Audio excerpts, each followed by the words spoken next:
Hello guys, welcome back to my channel. अभी हो रही है सुबह। गाइज अभी हमें सोन प्रयाग से 13 किलोमीटर ऊपर बाबा केदारनाथ से वापस आते हुए बहुत ही थक गए थे। और उठते ही भाई साहब सामने का व्यू देखो आप। ये देखो गाइज कितना मैग्निफिसेंट व्यू है। गाइज अभी हमें त्रिगु नारायण में, यहाँ पे बहुत ही सुंदर मंदिर है जिसमें शिव जी और पार्वती जी का विवाह हुआ था। तो अभी चलेंगे और आपको दिखाएंगे त्रिगु नारायण टेम्पल। चल वे रेडी हो गया?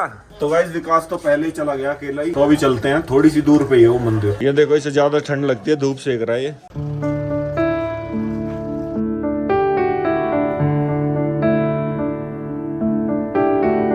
तो गाइस अभी हम पहुंच चुके हैं मंदिर में।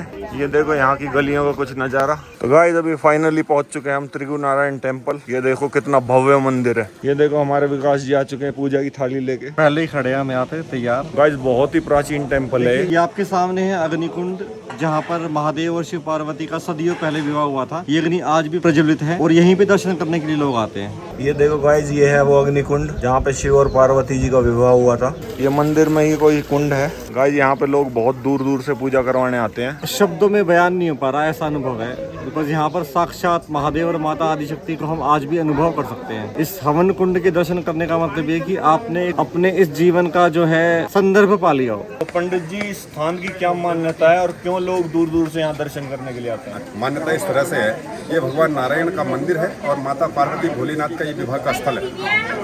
आपने सुना होगा जो दक्ष पुत्री हरिद्वार कंठल में सती हो गई थी, तो फिर उनका पुनर्जन्म हुआ था पर्वतराज हिमाचल के घर में माता मैना की कुंड। तो भगवान नारायण को साक्षी करके उन्होंने अपनी कन्या का पाणी ग्रहण संस्कार भगवान शंकर के हाथ किया। और आज भी उसी रीति को कायम रखते हुए, ये हिंदू रीति रिवाज कायम रखते हुए दूर दराज से विश्व से लोग, जो भी लोग आते हैं यहाँ पे नारायण के आशीर्वाद लेते हैं और पीछे भगवान के मंडप में अपना शादी करके और अखंड ध्वनि का दर्शन करके उसमें लकड़ी चढ़ा करके, यहाँ की बहुत मान्यता है। त्रेता युग की अखंड ध्वनि जो जल रही है 3 युग से प्रचलित है। तो उसमें अपने नाम राशि गोत्र नक्षत्र से अपनी खुशहाली के लिए, परिवार की खुशहाली के लिए, अपने कारोबार वृद्धि के लिए, घर में सुख शांति के लिए तो यहाँ पे जो है लकड़ी दान किया जाता है। पीछे कन्यादान स्थल पाणिग्रहण संस्कार किया जाता है और अंदर वहीं पे भगवान त्रेता युग की जो नारायण भगवान विराजमान है उनके दर्शन किए जाते हैं। मंदिर परिसर में आप देख रहे होंगे ये 4 कुंड है। पहला ब्रह्मा जी की शक्ति से ब्रह्म कुंड, शिव जी की शक्ति से रुद्र कुंड। ये दोनों कुंडों का महत्व है स्नान के लिए, आत्मशुद्धि और शरीर शुद्धि। विष्णु कुंड में आचमन किया जाता है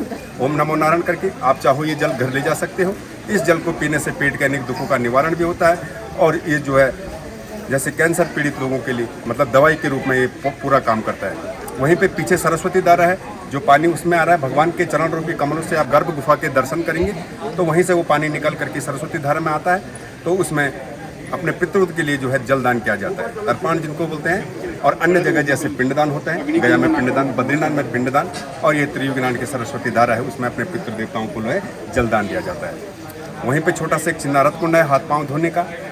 बाकी ये परिसर में ये पूजा स्थल बने, ये विष्णु चक्र बना हुआ है। ये छोटे लघु मंदिर हैं, अन्नपूर्णा माता, द्वारे पे गणपति महाराज जी हैं, ईशानेश्वर बजरंगबली यहाँ पे और शिव शंकर का ये जलाभिषेक के लिए तो ये पूजा स्थल बने हुए हैं। आप लोग कहीं पे भी अपने परिवार की ओर से सौभाग्य पूजा कर सकते हैं। तो ये वर्णन है यहाँ का।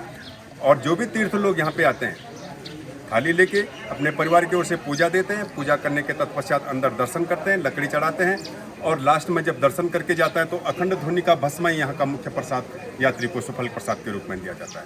वो भस्मा घर में ले जाना, शुद्धता से रखना, परिपूर्णता से रखना और माथे पे लगाना। घर में हमेशा सुख शांति रहेगी, परिपूर्णता रहेगी। किसी का छल छिद्र तंत्र मंत्र जादू टोना उसके सामने कुछ कार्य नहीं। ये वर्णन है यहाँ का। तो बोले श्री सत्य सनातन धर्म की जय। धूम्रकेतु गणाध्यक्षो बालचंद्रो गजाननः द्वादशे तानि नामानि पटे चुण्यादवि विद्यारंभे वाहे च परमेशे निर्गमे था संग्रामे संकटस्य विघ्नतस्य न जायते। ये देखिए गाइस, ये यहाँ पे विष्णु कुंड। इसका जल पीने से अनेक विकार दूर होते हैं, पेट की बीमारियां दूर होती हैं, ऐसी मान्यता है पौराणिक। तो अभी इसका जल भरेंगे। तो गाइस दर्शन करके बहुत ही अद्भुत लग रहा है, आनंद आ गया, आनंद। मैं इन शब्दों की विभूति अपने मतलब कर नहीं पा रहा हूँ। और गाइस गांव भी देखो, बहुत प्यारा गांव है, बहुत ही बेहतरीन तीर्थ स्थल है। तो जब भी आप केदारनाथ आए तो त्रिगु नारायण के दर्शन जरूर करके जाए। हर महादेव। अगले दर्शन करवाएंगे आपको धारी देवी है। तो गाइस जैसे हम घर की तरफ जाएंगे तो रास्ते में पड़ता है धारा देवी का मंदिर। उनकी बहुत ही पौराणिक मान्यता है, तो उस मंदिर में आपको दर्शन करवाएंगे और बताएंगे आपको उसका इतिहास। तो गाइस अभी दर्शन वर्शन करके आ गए हैं। अभी हमारा निकलने का प्लान है धारा देवी टेम्पल। बाकी यहाँ जो दर्शन हुए वो अद्भुत थे। मुबारक हो जी, मुबारक हो। धन्यवाद जी, धन्यवाद। बहुत ही बढ़िया लग रहे हो आप दोनों। देखो गाइस भाई साहब मिले हमें, ये अपनी 25वीं वर्षगांठ मनाने आए हैं, जहाँ पे भोले शंकर जी और पार्वती जी का विवाह हुआ था। देखिए कितना खूबसूरत लग रहे हैं, बहुत ही बढ़िया। अभी हम त्रिगुनारायण मंदिर से चले हैं धारा देवी मंदिर के लिए। वैसे गाइस ये पहाड़ों का व्यू देखो, मजा आ रहा है। यहाँ पे ऑक्सीजन लेवल बहुत जबरदस्त है।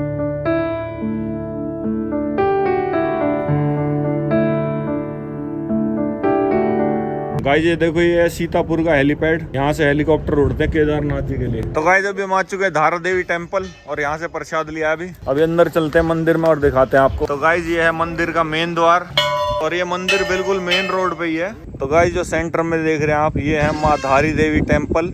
ये बिल्कुल नदी के बीच में है। गाइस हमारे पैरों की हालत बिल्कुल खस्ता हो गई है बाबा केदारनाथ की चढ़ाई के बाद, और माता का धाम भी इतनी दूर है, पैदल जाना पड़ेगा 2 किलोमीटर कम से कम। तो गाइस अभी हम पहुंच चुके हैं मंदिर परिसर में। ये देखो कुछ ऐसी एंट्री है भोलेनाथ।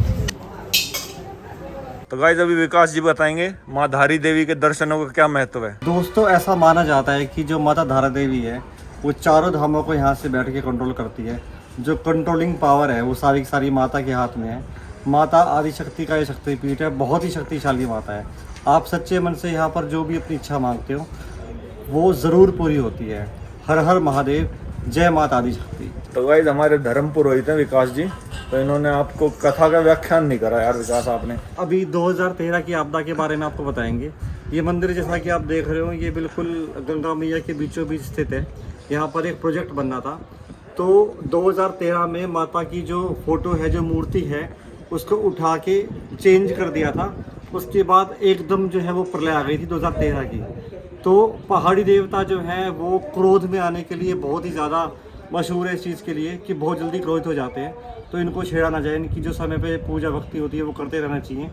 तो यही एक रीज़न था, तो जो 2013 की आपदा का बहुत बड़ा रीज़न था। ऐसा हम नहीं बोलते, ऐसा यहाँ की सब पंडित और पुरोहित बोलते हैं। जय माता आदिशक्ति। माता का जो शक्तिपीठ है उसे विस्थापित किया गया था यहाँ से दूसरी जगह पे, जिससे माता धारी देवी क्रोधित होगी और जल प्रलय के रूप में आई।